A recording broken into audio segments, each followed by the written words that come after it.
तो आप ये गलती कर रहे हैं तो आज ही रुक जाएं, वरना नुकसान तय है। एक छोटी सी लापरवाही और पूरे इलाके में दहशत में आ गया है। आज हो गया है 25 अप्रैल 2026 दिन शनिवार। भारत की टॉप बड़ी खबरें, मुख्य समाचार, देश दुनिया की तमाम खबरें पर नजर डालते हैं। चलिए देखते हैं आज की पहली खबर। पश्चिम बंगाल के दौरान नरेंद्र मोदी ने हुगली रिवर में नाव की सवारी की। इस दौरान उन्होंने नाव चलाने वाले व्यक्ति को गले लगाया और 1000 रुपया देकर सम्मानित किया गया। इससे पहले कुछ दिन पहले ही उन्होंने स्थानीय स्वाद का आनंद लेते हुए झालमुड़ी खाई थी। प्रधानमंत्री नरेंद्र मोदी ने इन कदमों को आम लोगों से जोड़ने की कोशिश के तौर पर देखा जा रहा है। यह कदम चुनावी माहौल का खास चर्चा बना हुआ है। चलिए अगली खबर बात करते हैं। अमेरिका और ईरान के बीच जारी युद्ध को लेकर बड़ा अपडेट सामने आया है। रिपोर्ट के मुताबिक डोनाल्ड ट्रंप के पास अब केवल 7 दिन का समय बचा है। अमेरिका कानून के अनुसार राष्ट्रपति डोनाल्ड ट्रंप ने बिना सांसद की मंजूरी के सिर्फ 60 दिन तक युद्ध जारी रख सकते हैं और यह समय सीमा 1 मई के आसपास पूरी हो सकती है। इस बीच अमेरिका सांसद में इस मुद्दे पर तनाव बढ़ गया है। ट्रंप की अपनी पार्टी के करीब 10 सांसद भी इस युद्ध के खिलाफ बताया जा रहा है, जिससे मंजूरी मिलना मुश्किल हो सकता है। अगर समय पर सांसद की मंजूरी नहीं मिलती है तो डोनाल्ड ट्रंप को या तो युद्ध को रोकना पड़ सकता है या कानून विवाद का सामना करना पड़ सकता है। यह मामला अब अमेरिकी की राजनीतिक और वैश्विक हालात दोनों के लिए बेहद अहम बन गया है। चलिए अगली खबर बात करते हैं। बिहार की राजनीतिक में बड़ा घटनाक्रम सामने आया है, जहां सम्राट सरकार ने फ्लोर टेस्ट पास कर लिया। इसके बाद मुख्यमंत्री सम्राट चौधरी ने तेजस्वी यादव पर निशाना साधते हुए कहा कि सत्ता किसी की बपौती नहीं होती है। साथ ही उन्होंने लल्लू यादव का जिक्र करते हुए कहा कि अगर उस समय अत्याचार नहीं होता तो आज मुख्यमंत्री नहीं बन पाते। इस बयान के बाद रियासती माहौल गर्म हो गया है।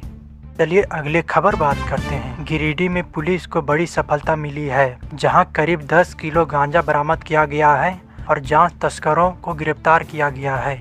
पुलिस टीम ने घेरबंदी करके आरोपी को पकड़ लिया गया है। यह कार्रवाई पचमाद और जम्मू इलाके में की गई है। फिलहाल पुलिस मामले की जांच में जुटी है और तस्करी नेटवर्क लिंक को खंगाले जा रहे हैं। चलिए अगली खबर बात करते हैं। टुंडी में एएसपी संचालन से हुई लूटकांड की पुलिस ने खुलासा कर दिया। बदमाशों ने करीब 78,750 रुपए की लूट लिया थे। मामले में एक आरोपी को गिरफ्तार कर लिया गया है, जबकि 2 अन्य आरोपी की तलाश की जा रही है। पुलिस लगातार छापेमारी कर रही है और जल्दी ही बाकी आरोपी को पकड़ने की दावा की जा रही है।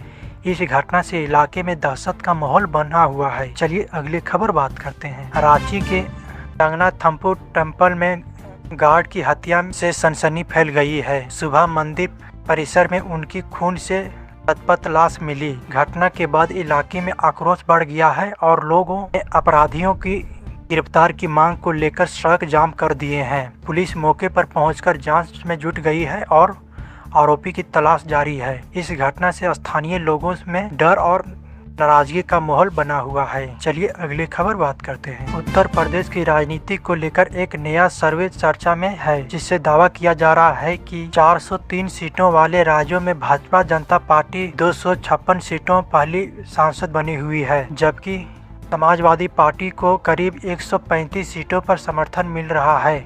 वहीं एनडीए की सहयोग दलों को इस बार सबसे ज्यादा नुकसान होने की बात कही जा रही है।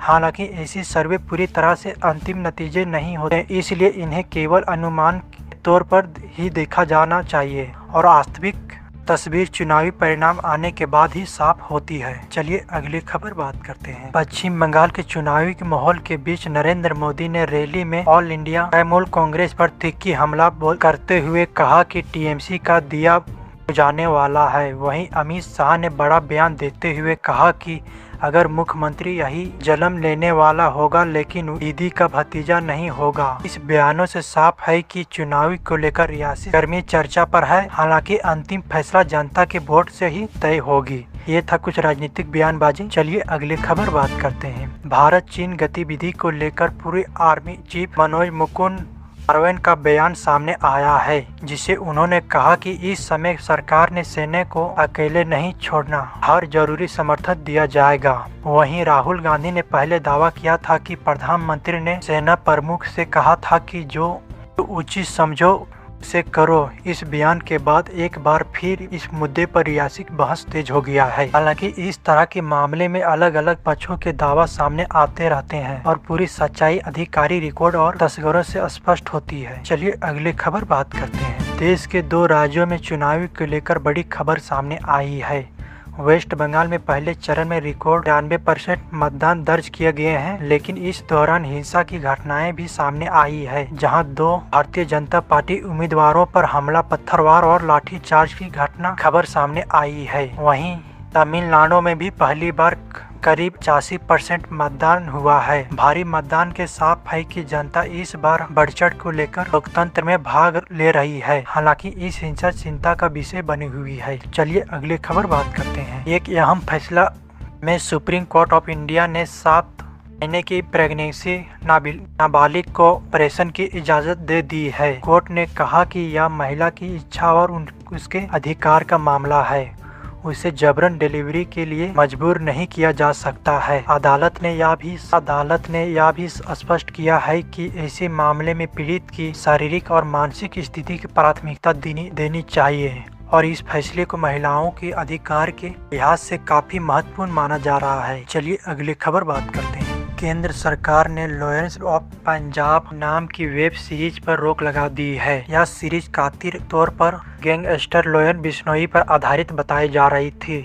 परिवार की ओर से आरोप लगाया जा रहा था कि इसे झूठों और भ्रम कंटेंट दिखाकर एक खास नैरेटिव सेट करने की कोशिश की जा रही थी। साथ ही यह भी कहा गया है कि इसे चल रही अदालत में कार्रवाई प्रभावित हो सकती है। इसी को ध्यान में रखते हुए केंद्र ने हस्तक्षेप करते हुए फिलहाल इस पर रोक लगा दी है। चलिए अगली खबर बात करते हैं। अगर आप इसी तरह जानकारी सबसे पहले पाना चाहते हैं और कहीं मिस ना हो जाए तो आप हमारे WST न्यूज को सब्सक्राइब कर लें और लाइक कर लें। अपने कोई सुझाव देना हो तो मुझे कमेंट करें। चलिए मिलते हैं अगले वीडियो में, तब तक के लिए आप अपने परिवारजनों का ख्याल रखें। जय हिंद, जय भारत।